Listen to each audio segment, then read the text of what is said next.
Hi, it's Alice. So, when you actually get to start teaching kids online, you'll find that it is a super different experience than teaching anyone in person, tutoring them, or trying to do pretty much anything else.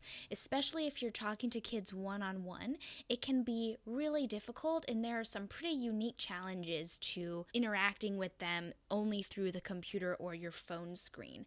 So today I'm going to go over 4 of the biggest challenges that you might see while you teach kids online and how you can overcome them.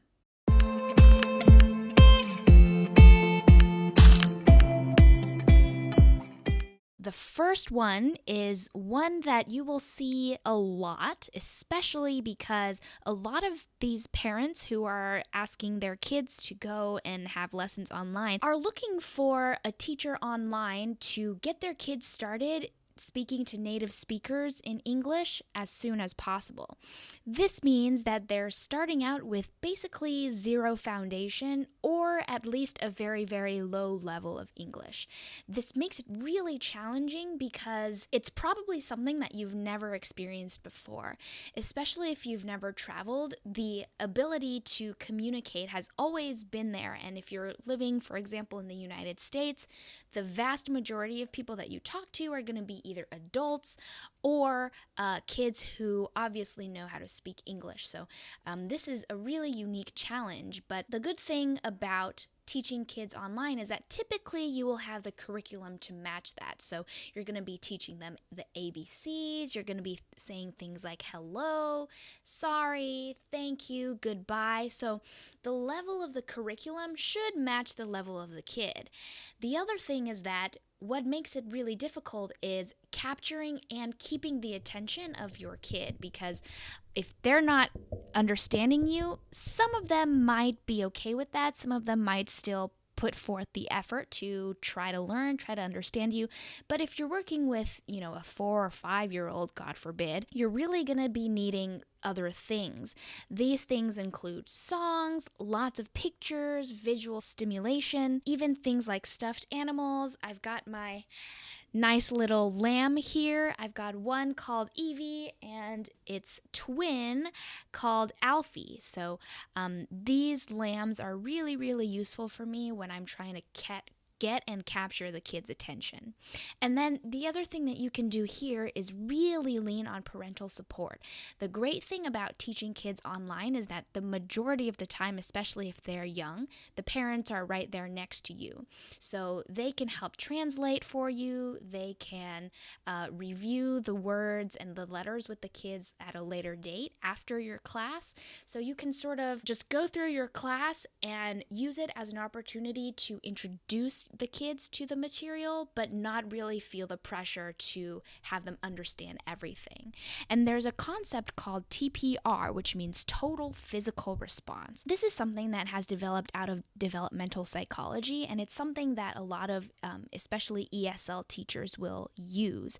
And the idea is just to focus on comprehension of what you're saying. So especially when you have kids who are 5 or 6 years old, they should be able to catch on to your language relatively quickly, especially if they're taking regular courses. And so what you need to focus on is helping them comprehend something. They see the picture, oh, okay, they can match what they hear from you with what they're seeing on the screen. So this is really important, and basically you're focusing on the main idea rather than the nitty-gritty, like, oh, you pronounce the words this way, you create a sentence using this specific kind of grammar, something like that. Going along actually with one of the benefits of teaching online is one of the cons of that, and that is parental interference. Almost all of the online platforms where you're teaching kids are based out of China, in part because there are a lot of people in China who really want their kids to learn English,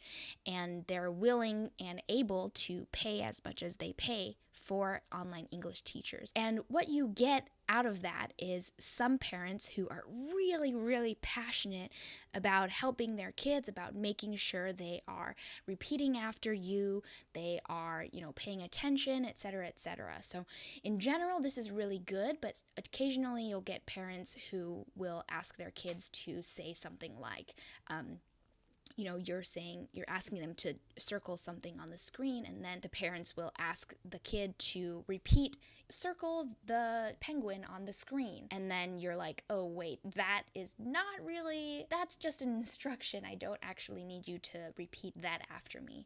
Or they are teaching an incorrect pronunciation or something like that.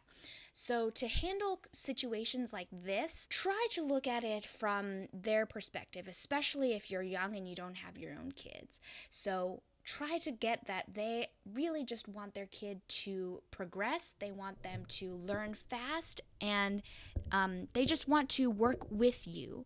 So keep that in mind. And as they work with you, what you need to try to do is ignore the parents. Just ignore them.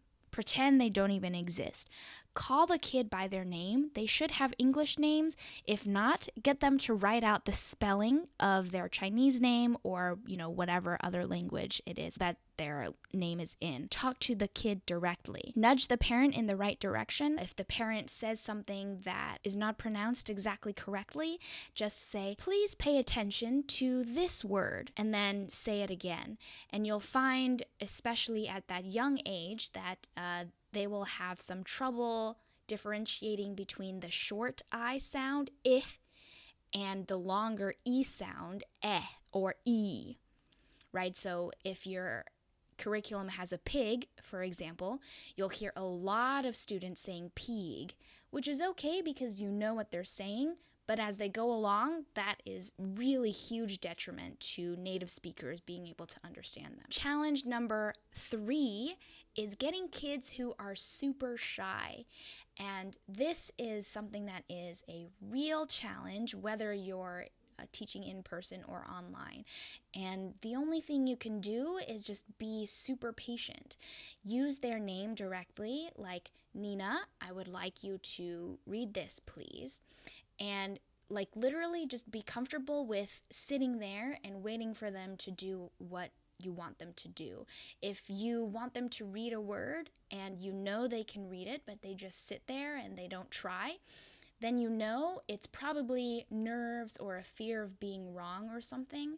And what you can do is cultivate a relationship over time. So this is not something that you can really do in half an hour. But if the student is taking continuous classes with you, they're working with you, you see them at least once a week, then you can start to build an expectation. Like, when I ask a question, I want you to answer it. When I point to a word, I want you to read it. And then over time, they'll get more and more comfortable with you, and they'll actually start to listen to you and answer your questions, and then your classes can be a lot more fun. The other thing is just to watch how you praise them. So on the platform that I use the most, which is Palfish here, they have a system of stars where the students can earn up to 5 stars per class, and then at the end they can exchange the stars for different kinds of prizes. So in this case, you can definitely use the stars as an incentive for especially shyer kids to speak up during class. Number 4, the last challenge in teaching kids online is kids who are super naughty and uncooperative. So every now and then you'll find kids who run around. If you say, like, today's word is sheep, and you show them your sheep, they're gonna go around and run all over their house looking for their toy sheep, which is really cute and really fun, but you want to be careful because some parents are not going to be happy with that. What you can do in that case is constantly be talking. So capture their attention. Make sure that you're just continuously talking to them. That shows the student and the parent that you are really working hard, trying to make sure that you're delivering the value wherever you can. And if the kid is running off to find a toy train, if you're learning the word train, for example, you can be very surprised. You can be like, wow, that is a great train, Thomas. good job. And then transition directly back to the material. You're not dismissing them outright because you really don't want to do that to a kid. That makes them feel bad. But you are telling them, like, that's great, but we need to focus back on the material for this class. The other thing is what I was talking about earlier with the reward system. So if you have something like we have over here on Palfish with stars and being able to exchange them for some sort of reward, that can be really, really useful if you want to encourage some behaviors and discourage others. If you're interested in teaching kids more online, I would definitely recommend at least trying it out. Start out as a side gig, especially if you already have a full-time job and you just want to supplement your income. You can definitely try it out. If you're interested in joining Palfish, my company, they are definitely looking for teachers for their official kids course. I will leave the link to apply to there down below. You can click on that. It's really great. The application process is pretty simple, and you can even teach on your phone. And the great thing about that is that you can implement all 4 of these strategies that I have presented to you today and become a really effective teacher and help your students get really awesome results. I know this video isn't exactly related to travel, but it does tie into being an effective teacher and making more income so that you have more freedom in your life to travel. So I hope this was helpful. Check out Palfish or contact me directly if you have other questions, and I will see you next time.